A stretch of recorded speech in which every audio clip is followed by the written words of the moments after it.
Betul sekali bahwa kalau kita sebut itu ASI itu merupakan cairan emas karena terutama di kolostrumnya, banyaknya bahan aktif yang sangat-sangat berharga tadi, sebaiknya sih sangat-sangat dihindari dulu pemberian susu formula.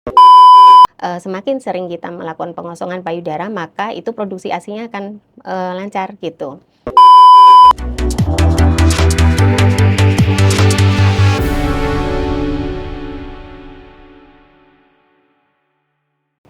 Halo sahabat Persada, selamat datang di podcast Ngobat, ngobrol bareng sahabat. Ngobrol santai sambil ditemani dengan secangkir kopi, tempatnya kita ngobrol santai tapi penuh makna soal kesehatan. Nah, buat para orang tua yang baru memiliki anak atau mungkin sedang menunggu kehadiran sang buah hati menjadi orang tua baru, tentunya sudah tidak asing dengan istilah ASI dan MPASI beserta mitos-mitosnya. Mulai dari jangan diberi pisang, nanti anaknya ususnya lengket, atau jangan terlalu banyak minum ASI, nanti anaknya jadi manja. Apakah benar mitos-mitos tersebut? Hari ini kita akan kupas tuntas semuanya secara lengkap bersama dengan narasumber kita yang tentunya sudah tidak asing lagi di dunia anak, yaitu dengan Dr. Ditya Arisanti, dokter spesialis anak dari Persada Hospital. Selamat datang, dokter. Terima kasih. Bagaimana kabarnya hari ini, dok? Alhamdulillah baik. Alhamdulillah ya, dok. Nah, jadi kali ini, dok, kita akan membahas seputar topik yang cukup menarik mungkin ya, dok, karena sekarang ini kan sangat populer di kalangan istilahnya new moms ya, dok, kalau zaman Iya. sekarang. Nah, ini kita akan membahas mengenai ASI dan juga MPASI. Oke, dok, kita Iya. mulai ya, dok. Iya, baik, monggo. Oke. Nah, jadi dok, pertama ini kita bahas ASI dulu ya, dok. Jadi kenapa ASI ini disebut sebagai cairan emas, dok? Nah, iya.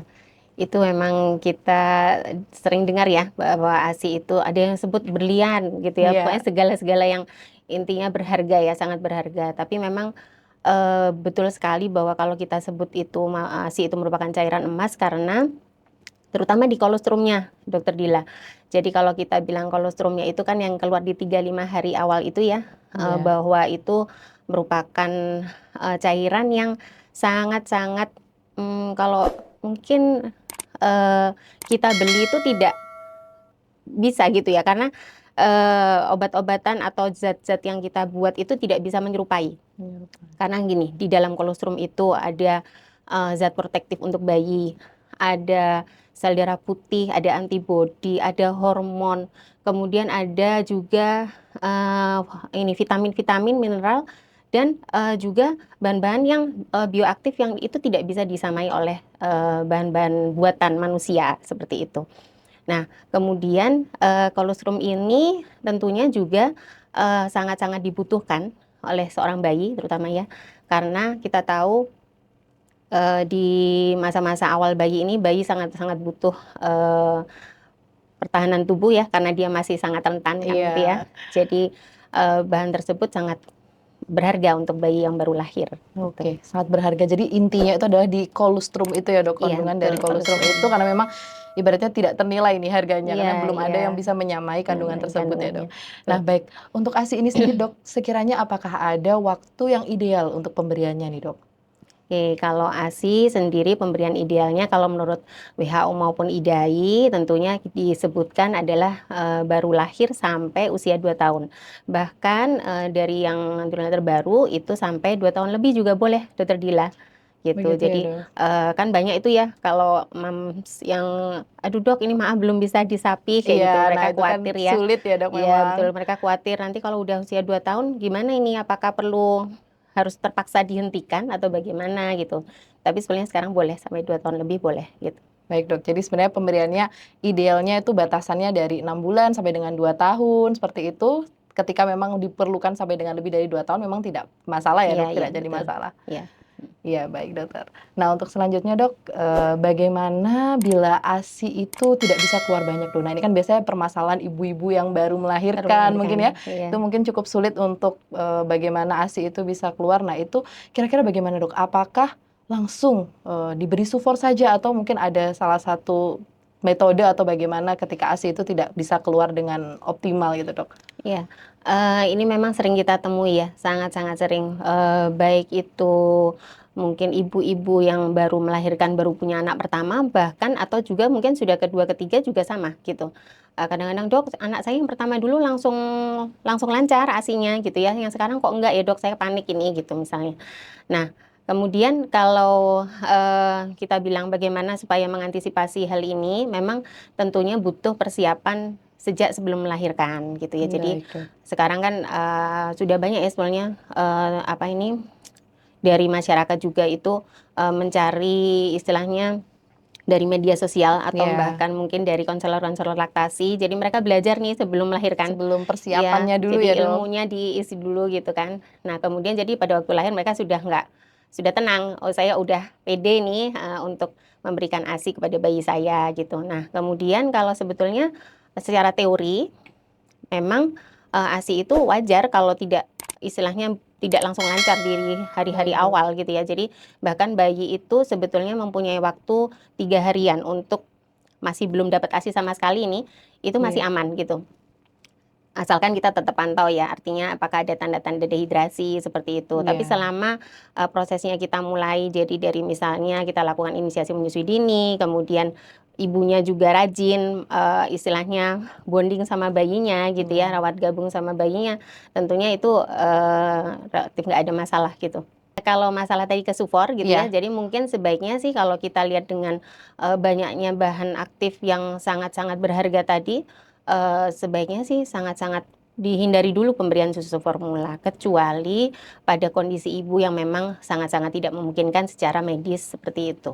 Untuk diberikan ASI seperti Iya, itu ya, iya, Dok. Jadi pada betul. intinya ketika memang ASI itu masih bisa kita maksimalkan ya, kita Masih bisa optimalkan diupayakan. pemberiannya, diupayakan, maka itu alangkah lebih baiknya bila diberikan ya, Dok. Iya, Jadi baru betul. nanti memang pada kondisi medis tertentu, pada mungkin ibu-ibu yang dengan memang sudah tidak bisa menghasilkan ASI ya, baru sufor itu bisa diberikan Diberikan, sebagai iya betul. tambahan ya. Baik, Dokter, mungkin sebelumnya kita coba dulu, Dok, ini ada secangkir kopi hangat. Oke, Nah, siap. supaya kita ngobrolnya bisa lebih Iya, santai iya. ya, Dok. Iya. Baik, terima kasih.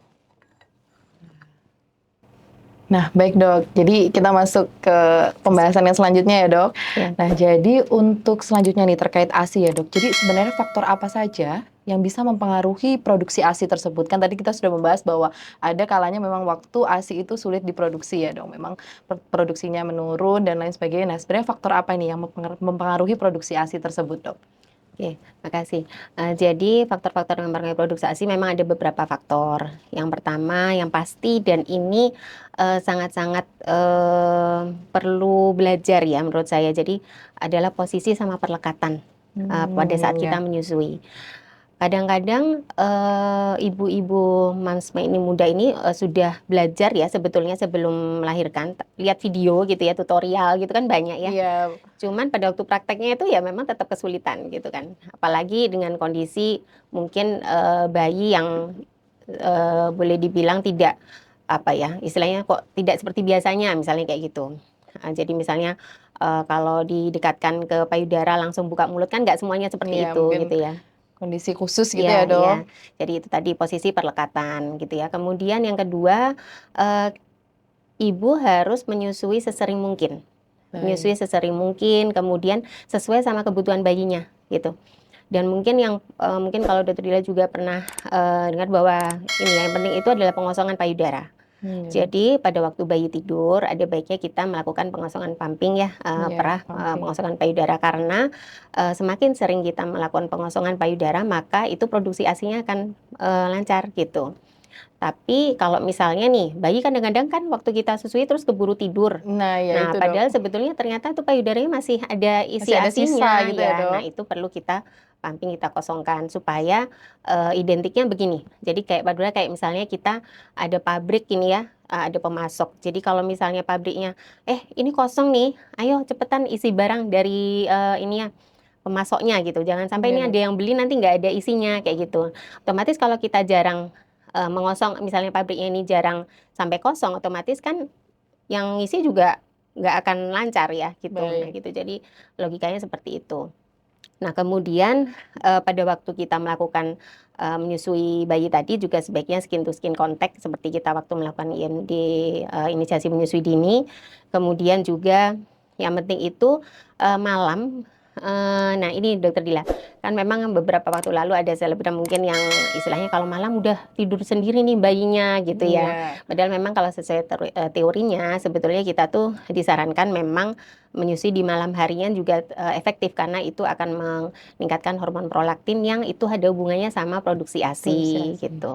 Kemudian selanjutnya ada boleh juga ini bantuan seperti galaktogo yang istilahnya untuk membantu memperlancar ASI, itu Oke, baik boleh Dok. dikonsumsi. Jadi Seperti kan sekarang suplemen banyak ya. tambahan gitu ya Ya Dok? betul. Ada yang boleh kalau zaman dulu kan ini ya Lebih orang-orang ini alami. kan daun katuk Iya, sampai banyak kayak daun, gitu ya. daun Kalau seperti sekarang itu. mungkin yang mungkin tidak terlalu suka dalam bentuk sayur gitu Iya, kan udah banyak sudah juga. berupa olahan ya Dok, mungkin sekarang suplemen atau Iya, vitamin seperti itu ya Dok? iya, iya betul. Atau Jadi itu. istilahnya biasanya disebutnya ASI booster itu ya Dok, Iya kalau betul, bahasa ASI kerennya booster. sekarang. Iya, oke. Oke ya, baik Dok. Jadi seperti itu ya Dok, kira-kira hal-hal yang bisa mempengaruhi produksi ASI tersebut Iya. dari segi waktu ya, kemudian cara menyusui Mm-mm, dan mm-mm. baik itu bagaimana kita menyusui waktunya itu yang penting ya Dok Iya, sebenarnya.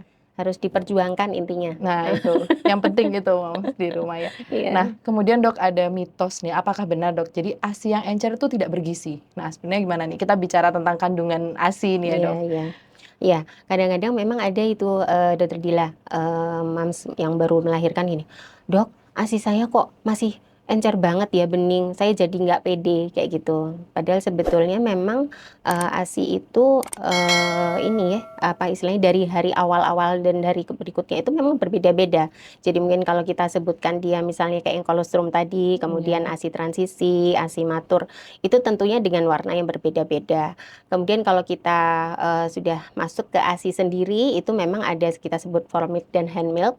Oh Mungkin iya. kalau pernah dengar bahwa formik itu kan yang lebih banyak protein sama laktosa, itu pasti memang warnanya dia jadi agak bening, putih bening gitu Bening, ya. Tapi kalau hand milk karena dia banyak lemak, maka dia menjadi warna agak kekuningan. kuning. Memang kan kalau warnanya kuning kayak lega gitu ya. Iya, karena Kayak, seperti kayak kandungannya banyak iya gitu. betul, betul, iya begitu. Iya Dok. Baik Dok, nah untuk para ibu-ibu pekerja nih Dok, jadi kan pasti ada yang working mom seperti itu. Nah ini ada tips ya Dok, bagaimana cara penyimpanan ASI yang benar ini Dok? Oke. Oh iya Dokter Dila, tadi dari yang faktor memengaruhi ASI itu tadi saya mungkin ada yang ketinggalan.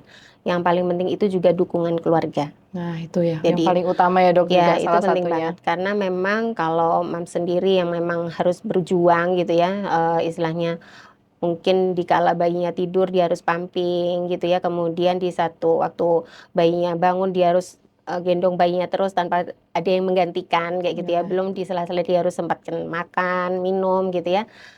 Itu tentunya butuh sekali dukungan keluarga, support gitu ya. Nah, kemudian kalau tadi yang pertanyaan untuk yang orang ini mams yang bekerja ya, maaf ya, iya mams bekerja tentunya juga sama, itu kan perlu dukungan dari sekeliling ya, artinya tentunya ya Dok. memahami gitu ya bahwa, oh Iya, ya ini baru melahirkan, dia perlu istilahnya rutin gitu ya, setiap 3 jam sekali paling tidak untuk perah ASI-nya, seperti itu. Nah kemudian ya memang sedikit agak rempong ya Dok, jadi memang pasti ya Dok. perbekalannya pasti tidak hanya peralatan istilahnya kantor Untuk segala macam itu ya, jadi pekerja, pasti harus ada untuk saving si ASI-nya sendiri gitu iya. ya. Tapi memang sekarang dengan kondisi sekarang sudah banyak ya tempat institusi yang memang mewajibkan sudah ada tempat laktasi, disertai ada kulkas, bahkan mungkin kalau misalnya memang nggak ada pun ya memang kita harus mengusahakan kita bawa cooler Iya, gitu. Karena ASI yang disimpan di cooler masih bisa tahan ya masih 24 bisa jam, jadi bertahan. masih nanti keburu kalau kita pulang kita masukkan ke freezer kayak gitu. Nah, baik Dok, selanjutnya nih ya Dok. Jadi sebenarnya setelah kita membahas ASI, kita kan akan masuk ke fase selanjutnya, yaitu pemberian MPASI MPASI. atau makanan pendamping ASI. Nah, jadi Dok, untuk waktu pemberian dari MPASI ini sebenarnya kapan Dok? Waktu ideal atau waktu terbaik untuk pemberian MPASI pada anak? Waktu MPASI yang paling tepat itu sebetulnya rentang waktu usia 4 sampai 6 bulan. Kalau zaman dulu memang rentang waktu MPASI itu adalah pemberian 6 bulan.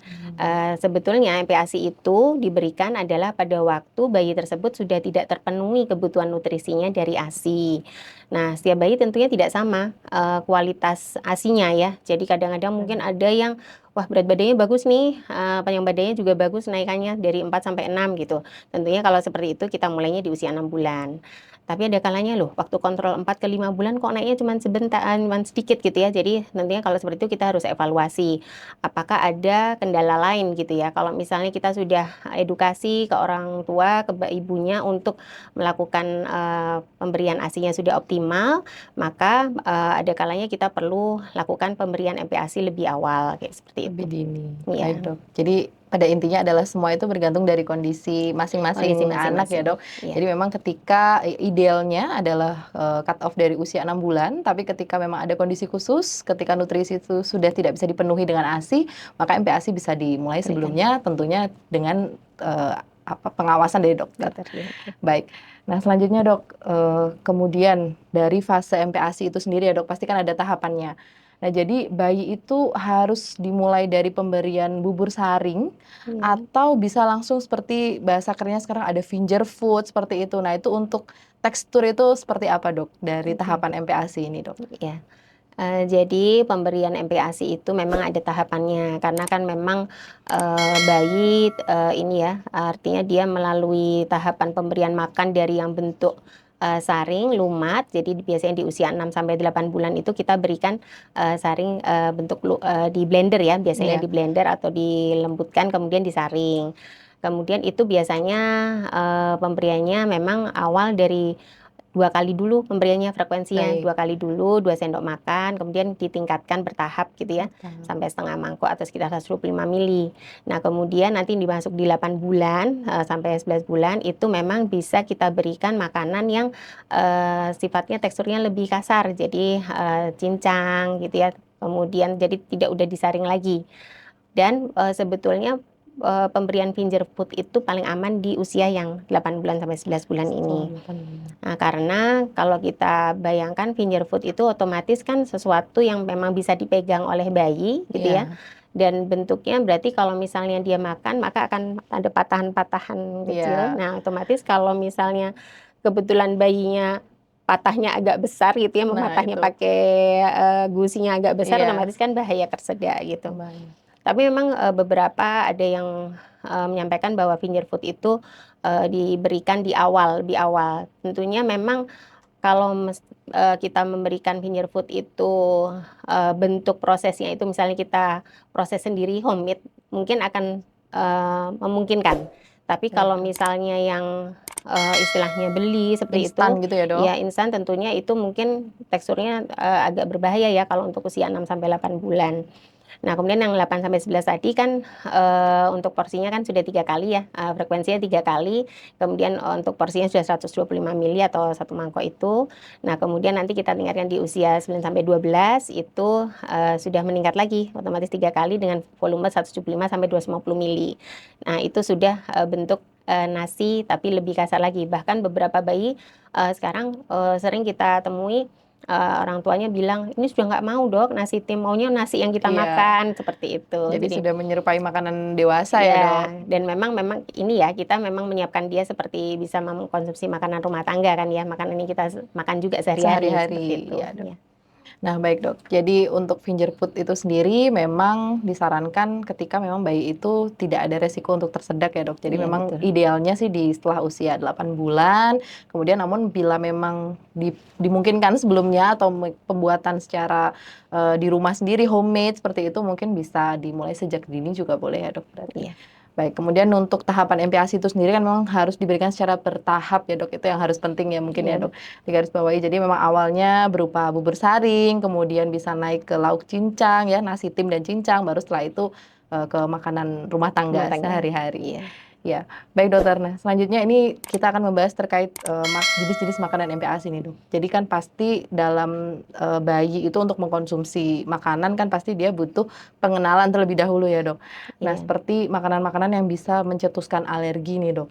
Kalau untuk telur sendiri itu sebenarnya apakah bisa mencetuskan alergi? Dan ketika memang seorang anak itu ada tanda-tanda alergi, baiknya bagaimana, Dok? Apakah dihindari saja atau alternatif proteinnya bagaimana? Seperti itu, Dok.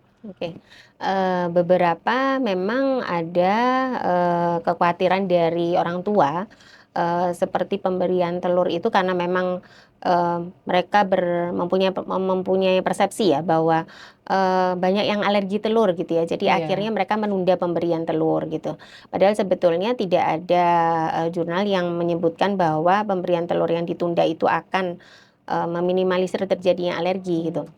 Nah, tentunya kita harus membedakan itu alergi atau misalnya dia intoleransi. Kalau alergi tentunya itu melibatkan imunitas tubuh. Jadi tentunya kalau alergi maka akan muncul gejala-gejala di kulit seperti ruam-ruam, kemudian gejala di pernafasan seperti batuk-batuk gitu ya atau nafas grog-grog, kemudian juga di pencernaan seperti itu ya, seperti dia kolik atau diare atau konstipasi. Tapi tentunya itu tidak bisa disimpulkan secara singkat gitu. Jadi artinya baru diberikan telur 1 kali makan kemudian muncul itu terus oh iya ini anak saya alergi seperti itu. Tentunya Alergi. butuh dikonsultasikan juga. Baik. Jadi intinya sebetulnya kalau untuk pemberian telur sendiri selama misalnya memang diberikan tidak ada tanda-tanda seperti itu ya boleh saja tetap diberikan. Tapi kalau misalkan memang ada tanda-tanda seperti alergi maka kita bisa gantikan dengan protein hewani yang lain gitu ya, masih banyak ya.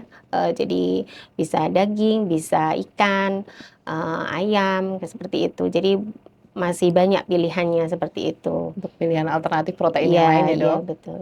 Baik, jadi memang untuk telur ini sendiri ketika memang sudah didapatkan adanya tanda alergi pada anak, tentunya sudah berhasil berkonsultasi dengan dokter, maka baru telur itu mungkin bisa ditunda. Tapi ketika Iya, memang tidak didapatkan ada tanda-tanda khusus ya, Dok, jadi bisa tetap boleh langsung diberikan. tetap boleh diberikan untuk telur ini. Karena mungkin kandungan gizi atau proteinnya penting ya, Dok, Sangat-sangat iya. sangat-sangat penting untuk telur ini sendiri. Ya, baik, Dok. Nah, selanjutnya ini fase MPASI nih ya, Dok, mungkin kan cukup berpengaruh ke kenaikan berat badan Berat badan. anak. Nah, seperti itu. Jadi selanjutnya nih, Dok, untuk MPASI sendiri kira-kira bagaimana nih, Dok, kalau misalkan bayi ketika sudah mulai MPASI biasanya ini kan beratnya turun ya, Dok, atau sulit naik. Nah, itu sebenarnya seperti itu bagaimana, Dok? Oke. Kalau kita tadi kembali ke kapan sih kita berikan MPASI ini waktu yang ideal kan Iya. kita berikan dikala memang ASI sudah tidak memenuhi kebutuhan nutrisinya. Artinya kalau secara logikanya jadi kalau kita berikan MPASI harusnya ya membantu meningkatkan ini Nutrisinya ya, ya, Dok, nutrisinya ya tumbuh itu kembangnya. otomatis ke tumbuh kembangnya, ke berat badan seperti itu. Namun kalau misalkan didapati ternyata kok berat badannya malah turun ya gitu, tentunya itu kita harus cari, kita telusur dulu faktor-faktor apa yang kira-kira menyebabkan berat badan itu turun. Karena memang di fase-fase MPASI 6 bulan sampai 1 tahun itu banyak sekali ya kemungkinan-kemungkinan yang bisa menyebabkan turunnya berat badan. Mungkin kalau misalnya seperti tumbuh gigi, otomatis kan bayi akan merasa relatif nyeri ya, jadi otomatis dia makannya juga agak berkurang seperti itu. Nah, tapi kita memang harus cari tahu bagaimana dari cara pembuatan MPASI-nya, apakah sudah betul, jangan-jangan sudah dibuatin nih sama mamanya dengan segala macam variasi menu, tapi ternyata cara memasaknya overcook misalnya. Jadi otomatis kan zat gizinya jadi Nutrisinya minimal jadi ada semua yang berkurang ya, ya, Dok? masa anaknya makan tapi nggak optimal gitu, bisa juga seperti itu. Atau mungkin ini juga Dokter Dila, dikala ibu-ibunya pada sibuk gitu ya, kan mungkin banyak juga ya maaf beli MPASI yang sudah jadi Oh gitu iya. ya. Nah itu memang oleh IDAI tidak terlalu disarankan, karena memang sebenarnya kita tidak tahu mereka memasaknya mulai dari jam berapa Iya, Dok. cara memasaknya. Kemudian padahal kita tahu masakan yang ada di luar di suhu kamar Ruangan dalam ya, waktu Dok. 2 sampai 4 jam itu aja sudah berisiko terkontaminasi kuman Kontaminasi. gitu. Jadi lebih baik kalau misalnya memang para ibu tidak bisa menyiapkan, maksudnya memang karena kesibukan atau segala sesuatu kendalanya, tentunya akan lebih baik kalau itu MPASI yang misalnya fortifikasi Yang seperti sportif itu. ya, Dok? Iya, seperti itu. Baik. Walaupun instan tapi setidaknya untuk higienitas dan lain-lain kan masih Sudah bisa terjamin. terjaga ya, Dok, masih Iya. bisa terjamin. Baik. Jadi untuk MPASI ini sendiri memang berat badan anak ini sangat mempengaruhi ya, Dok. Jadi mungkin Iya. sambil kita gali lebih dalam lagi apakah ada permasalahan lain ya, Yang Dok, yang lain, mempengaruhi iya. turunnya berat badan anak. Seperti tadi apakah tumbuh gigi atau Iya. kondisi-kondisi tertentu mungkin anaknya sedang tidak fit Memang ya, tidak. sehingga dari kandungan nutrisi dan lain-lain juga sangat mempengaruhi berat badan anak. Iya, betul. Baik, nah selanjutnya dok, untuk permasalahan yang sekarang ini populer nih dok, yaitu GTM atau gerakan tutup mulut. Nah ini saya pun sendiri juga mengalami dok di anak saya. Ini Iya, sebenarnya iya. bagaimana dok cara kita untuk mengatasi GTM ini dok? Oke, jadi ilmu tentang GTM ini, tapi memang ini sebetulnya kita ini saling belajar ya sama Nah anak-anak iya ya. dok. Dan tidak bisa kita terapkan teori 100%. Bisa kok seperti ini, enggak, Iya, belum tentu juga gitu ya. Jadi baik dok. dengan kondisi GTM yang kadang mungkin ada beberapa bayi atau anak yang mudah gitu ya, artinya mungkin hanya sekedar memvariasi menu rasa seperti itu sudah oke lagi gitu. Tapi Bisa ada juga, teralihkan iya gitu ya betul. dok.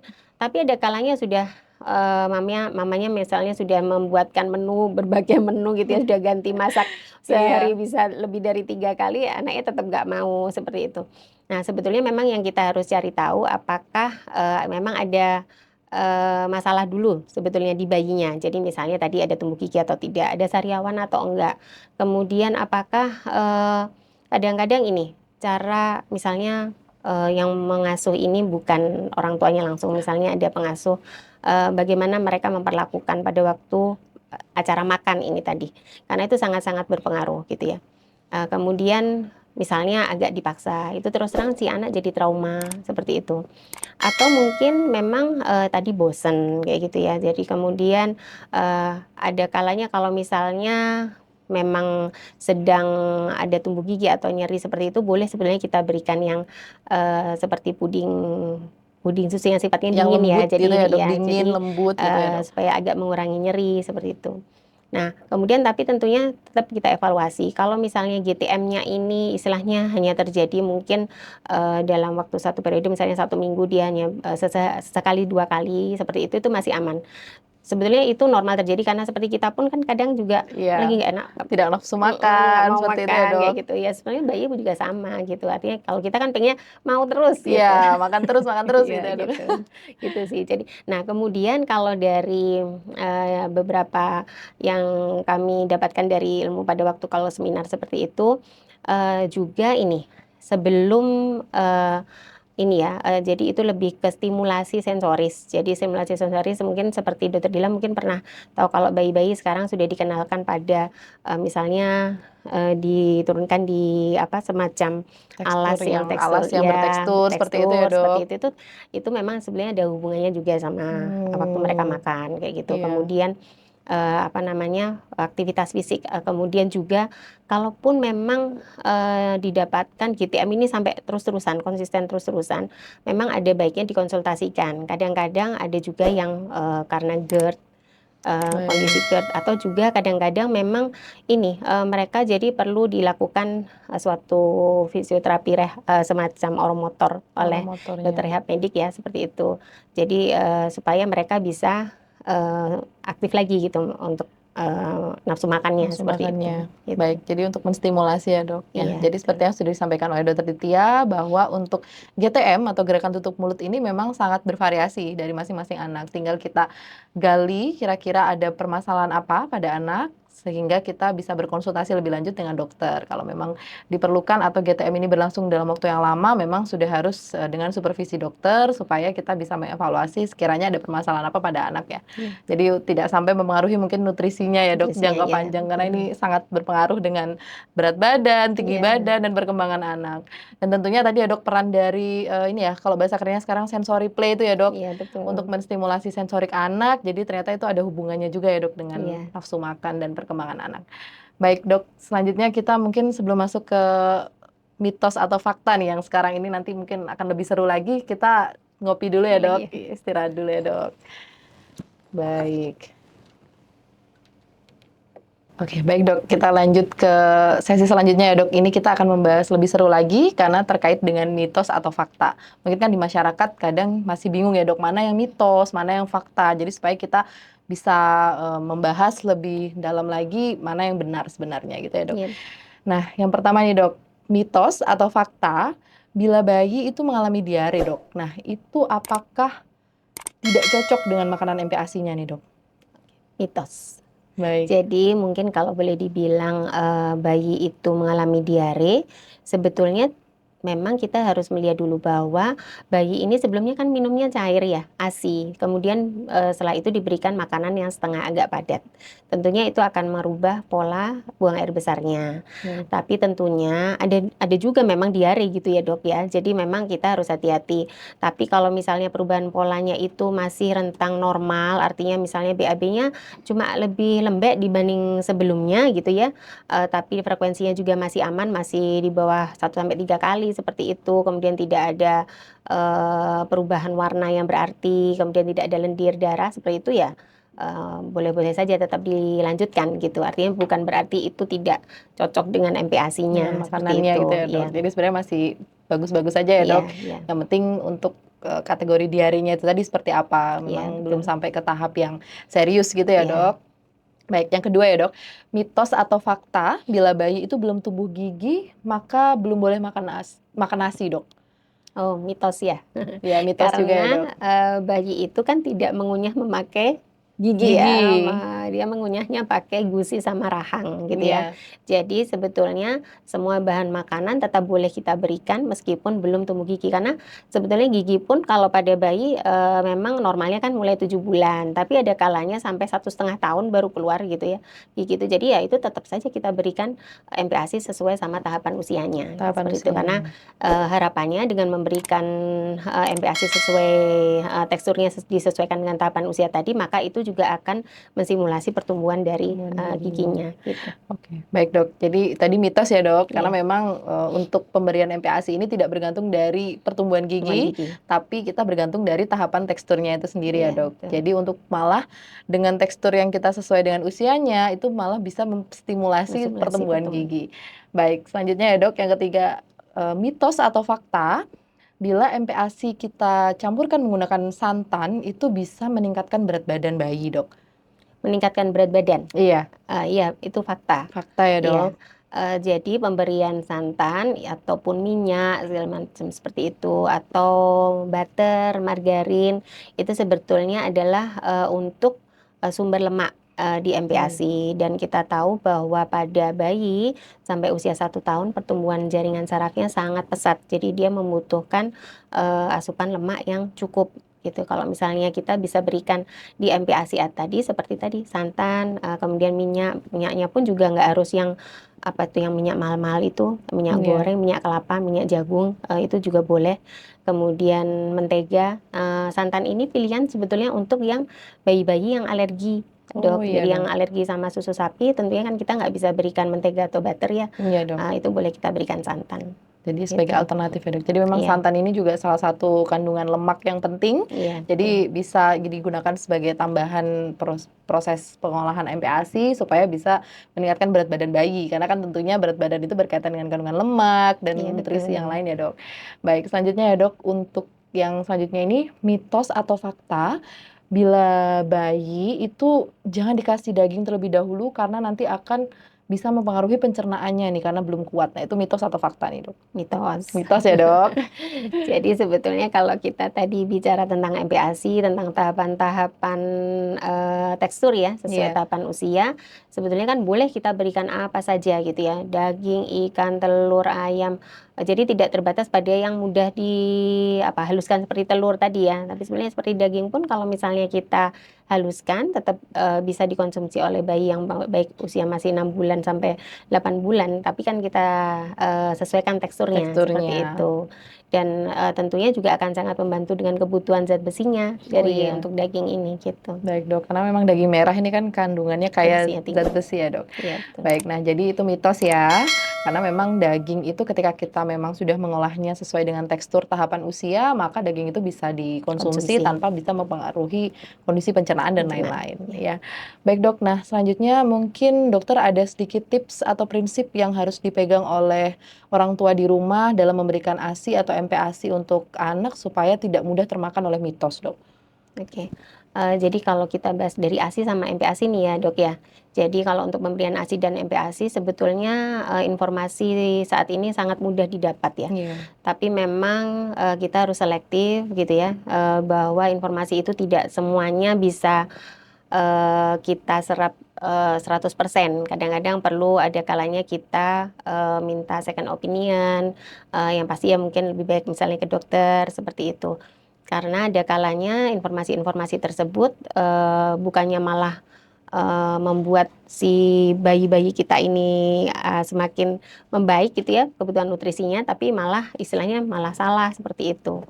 Nah, kemudian yang penting jadi dari tadi kita cerita dari A sampai Z itu tentunya kita cari ilmunya ke yang sesuai gitu ya. Jadi Iya. dibekali ilmunya sebelum melahirkan gitu, Baik. dukungan Dari keluarga gitu ya. keluarga. Karena ini kita udah belajar nih, tapi ternyata keluarganya masih ilmu jadul gitu Nah, ya. itu ya, Dok, kesesuaiannya Ya itu, Dok, kadang kesesuaian yang mungkin itu jadi harus dibicarakan berbenturan, juga iya, gitu Dok. seperti itu. Jadi itu harus dikomunikasikan supaya nanti sama-sama enak gitu ya pada Iya. waktu merawat ini istilahnya seperti itu. Jadi yang penting itu Dok gitu. Baik, Dok. Wah, itu ya, jadi memang tips-tips dan prinsip dalam pemberian ASI maupun MPASI pada intinya Mhm. kita harus sudah menentukan, mempelajari tentunya dari sumber-sumber yang terpercaya atau Iya. kalau misalkan memang ragu-ragu bisa berkonsultasi dengan dokter yang sudah pasti bisa memberikan solusi atas permasalahan mungkin terkait ASI maupun MPASI tersebut. Wah, seru sekali ya, Dok, pembahasan kita kali ini ya, Dok. Mungkin terkait dengan ASI dan MPASI ini tentunya banyak sekali hal-hal yang awalnya kita kira itu benar, namun ternyata hanya mitos. Terima kasih banyak Dokter Ditya atas sharing-nya hari ini, Dok. Terima kasih sama-sama Ya, Dok Dok, Dila. semoga kita harap bisa menjadi bekal ya, Dok, untuk para orang tua atau calon ibu atau siapapun yang sedang membersamai tumbuh kembang si kecil. Bila si kecil mengalami gangguan kesehatan atau hanya sekedar ingin berkonsultasi mengenai ASI atau MPASI, Anda bisa langsung berkonsultasi dengan Dokter Ditya dengan menghubungi hotline Persada Hospital di 0811 3058 8585 untuk penjadwalan dengan beliau. Nah, Dokter, kalau di Persada Dokter Ditya prakteknya hari apa saja nih, Dok? Senin, Rabu, Kamis, Minggu. Baik, jadi Senin, Rabu, Senin, Kamis, Kamis, Minggu ya, Minggu Dok. ya. Jamnya? Jamnya Senin, Rabu, Kamis jam 3 sampai jam Jam 4. 3 sampai jam 4 Kalau sore, Minggu untuk jam yang hari setengah Minggu 10. jam setengah Oke. 10. Nah, baik, jadi untuk sahabat Persada di rumah bisa langsung penjadwalan untuk konsultasi dengan Dokter Ditya di jadwal-jadwal tersebut. Baik, kalau begitu kami tunggu kehadiran sahabat Persada di Persada Hospital. Sampai jumpa di edukasi selanjutnya. Bye-bye.